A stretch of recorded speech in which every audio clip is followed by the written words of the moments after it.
This isn't just some fairy tale about a queen. See, she wasn't born into royalty. She wasn't born into power. She was an orphan, raised in exile, a foreign girl living inside the world's most powerful empire. But here's the thing. She was chosen, and it wasn't by chance, and it wasn't just for her beauty. It's like she was put in place by divine purpose, hidden away behind palace walls, all for one very specific, world-changing moment in history. Okay, let's dive into this incredible story of courage, faith, and the unlikeliest of heroes. This one sentence, this is the heart of the entire story. It's more than a question. It's a challenge of destiny that turns a fearful young woman into a courageous leader. It's the very question that defines Esther's whole journey. And honestly, it's a question that still echoes today. All right, so let's set the scene. We're in the massive, incredibly powerful Persian Empire. It's ruled by the absolute authority of King Xerxes, and his kingdom is huge. We're talking 127 provinces, stretching all the way from India to Ethiopia. It is a world of unbelievable wealth and power. And it's pretty much the last place on earth you'd expect to find our hero, a young Jewish orphan just trying to get by in exile. So you might be wondering, how does an opening for a new queen even happen? Well, it all starts with a party, and not just any party, 180-day feast where King Xerxes is showing off his kingdom's wealth. On the last day, full of wine, he demands that his wife, Queen Vashti, parade herself in front of all his drunken guests. And she says no. This act of defiance publicly humiliates the king, and his advisors panic, convincing him to depose her. A royal decree goes out, Vashti is gone, and just like that, the throne is empty. So now, the hunt is on for a new queen. Messengers are sent to search the entire empire for beautiful young women. And among them is a Jewish girl named Hadassah, though we know her by her Persian name, Esther. She's an orphan, raised by her older cousin, Mordecai, and he gives her one absolutely crucial instruction as she's taken away to the palace. Whatever you do, keep your Jewish identity a secret. What's so amazing about Esther is that she doesn't win through some grand scheme or ambition. She stands out simply because of her character. She has this quiet humility and grace that wins over everybody, including Heji, the man in charge of the king's harem. He goes out of his way to help her. And when she finally comes before King Xerxes, he's just completely captivated. The Bible says he loved her more than any of the other women, and he places the royal crown on her head. An orphan girl in exile is now the queen of Persia. Incredible. Now, around this time, Mordecai is hanging out at the king's gate, and he overhears two of the king's guards plotting to assassinate him. He immediately gets word to Esther, who reports it to Xerxes, making sure to give Mordecai the credit. The plot is confirmed, the guards are dealt with, and the king's life is saved. Now file this part away because it's huge later on. Mordecai's loyalty is carefully written down in the royal history books. But then it's completely forgotten. No reward, no thank you, just a footnote in a book. So things are looking pretty good for our heroes, right? Well, this is where the story takes a very dark turn. A new character enters the scene, and with him comes a deep, dangerous conflict. Let's meet the villain of our story, Haman, a man whose pride is about to set in motion a plot born of pure, unadulterated hate. King Xerxes promotes Haman to the highest position in the entire kingdom, second only to the king himself. And a new rule goes out: everyone must bow down to Haman. But Mordecai, he refuses. As a Jew, he believes he should only bow to God, not to any man. Day after day, Haman sees this defiance, and his pride just boils into rage.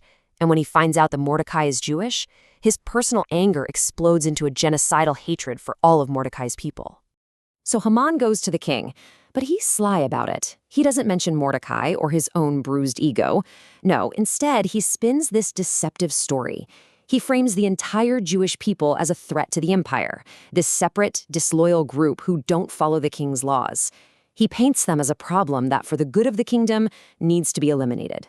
And believe it or not, the king agrees. He gives Haman his own signet ring, basically giving him the authority to do whatever he wants. A decree is written and sent to every corner of the empire.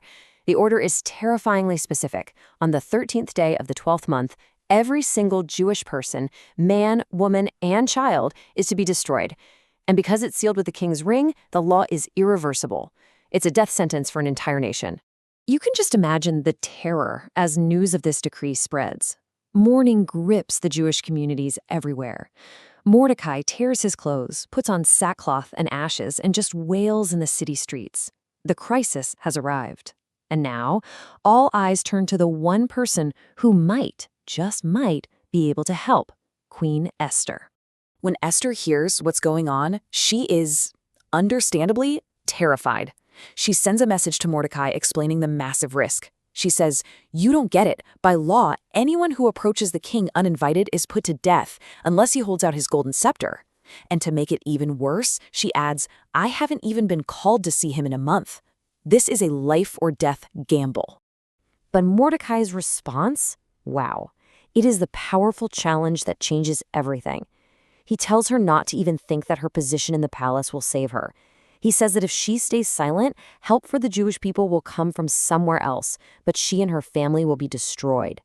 And then he asks that fateful question, framing her choice not just as a risk, but as her destiny. And that's it. That's the turning point. You can almost feel her fear give way to this incredible faith and determination. She makes her decision. She tells Mordecai to gather all the Jews in the city and to fast for her for 3 days. And after that, she says she will go to the king, breaking the law, and she will fully accept the consequences. If I perish, I perish. But here's the thing. Esther isn't just brave. She is incredibly wise. She doesn't just act recklessly and charge in. Instead, she comes up with a careful, strategic plan, a gambit, really, to expose Haman and save her people at just the perfect moment.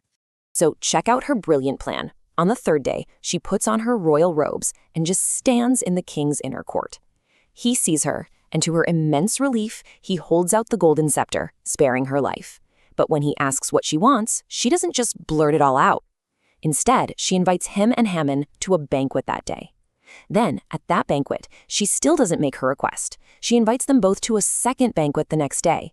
She's masterfully building the suspense and choosing her moment. Okay, now get this. In the night between those 2 banquets, an absolutely incredible series of events unfolds. First, the king can't sleep, so he calls for the royal history books to be read to him. The scribe just happens to open to the page about Mordecai saving the king's life. The king suddenly realizes, wait a minute, we never did anything to honor this guy. And at that exact moment, who walks into the court? Haman. He's just built a giant gallows and has come to ask the king for permission to hang Mordecai on it. I mean, you can't make this timing up. Before Haman can even say a word, the king asks him for advice. He says, "Haman, what should be done for the man the king delights to honor?" Haman's massive ego immediately thinks, he's talking about me. So he lays out this incredibly lavish ceremony, put the man in the king's own robes, on the king's own horse, and have a top official lead him through the city shouting, "This is what is done for the man the king delights to honor." And the king says, "Great idea. Go and do all of that for Mordecai the Jew." The humiliation is just absolute. Haman has to throw a parade for the very man he was about to kill. So after that utterly humiliating experience, Haman rushes home only to be hurried off to Esther's second banquet. The stage is now perfectly set for the climax of this entire story, where everything, and I mean everything, is about to be turned completely upside down. At the banquet, the king asks Esther again, "What does you want? Anything, up to half my kingdom." Now the moment is finally right. Esther reveals her Jewish identity and pleads for her life and the lives of her people, explaining they've been sold to be destroyed. The king is stunned, he's enraged, and he demands, who is he? Where is the man who would dare to do such a thing? And then comes the moment of truth. With all eyes on her, Esther points directly at the man sitting right there with them and declares, the adversary and enemy is this wicked Haman. You can just imagine the silence in that room. Haman is terrified, the king storms out in a rage, and when he comes back, Haman's fate is sealed. And from there, the reversal of fortune is swift and total. Bam! Haman is taken away and hanged on the very gallows he built for Mordecai. Bam! Mordecai is promoted to Haman's old job and given the king's signet ring. Bam! Esther is given all of Haman's property. And since the first decree couldn't be canceled, a new one is sent out, allowing the Jews to defend themselves, and on that fateful day, they are completely victorious over their enemies.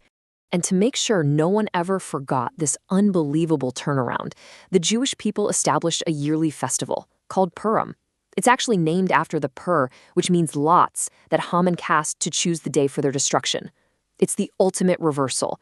A day that was marked for death and mourning was transformed by courage and incredible timing into a day of life, feasting, and joy that is still celebrated to this very day. In the end, the story of Esther is this powerful reminder that even when things look their absolute darkest, when evil seems to have the upper hand, the courage of one person in the right place at the right time can change the course of history. God's name is never actually mentioned in the entire book, but you can see his handiwork everywhere, which kind of leaves us with a final question to think about. What moment are you being prepared for?